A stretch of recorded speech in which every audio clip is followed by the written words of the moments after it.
Before they reached out to School of 9000, a few things had already come to surface for the team. Responsibilities weren't clear, accountability was hard to trace back once the project was running, and deadlines pretty much lost their commitment nature. The whole process, I felt like it was very disjointed. Everyone had their own way they wanted to get to the outcome. Transparency as well, just being honest with shit, you know what I mean? Being production, my guys, look, I can't do it, we ain't got the budget, we ain't got this, we ain't got that. So, we got started. When analyzing your team, it is always crucial to do so with a concrete event in the past. So that's what we did. We dissected a bigger recent project the team had undertaken, and from there, pulled out patterns that expressed themselves in the whole organization. Number 1, no structure, no accountability. From day one, the team has been gathered around the energy of helping each other out and being enthusiastic about the cause. But once bigger projects came and more work appeared, it became hard to trace back actual roles and responsibilities. Number 2, while Undeniable is clear on their long-term plans, the day-to-day operations followed a pattern of completing one urgent project after the other, leaving a sense of missing foresight and constant rushing. We know what we need to do in 2 years' time, 5 years' time, next year.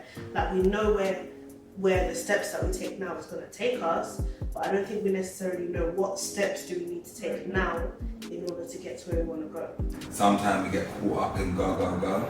And while we started seeing a clear pattern around the issue of foresight, planning, and getting everyone on board task-wise, another picture emerged. When I do these little one-on-ones with people, some of the stuff people say is, I'm like, this is a reflection of a company I've built.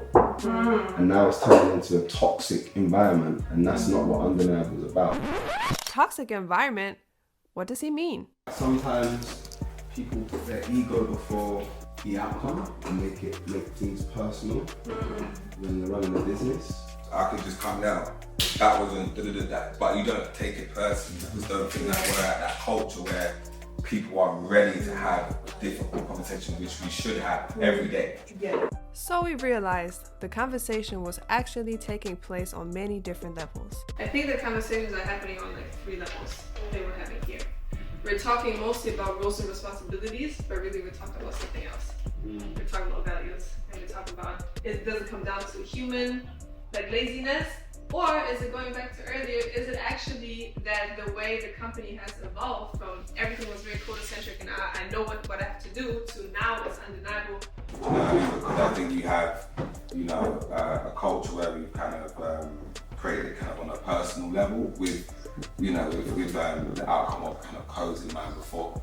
But I think as we kind of transition, we need to create a wider organizational structure. So we conclude. You are transitioning from coder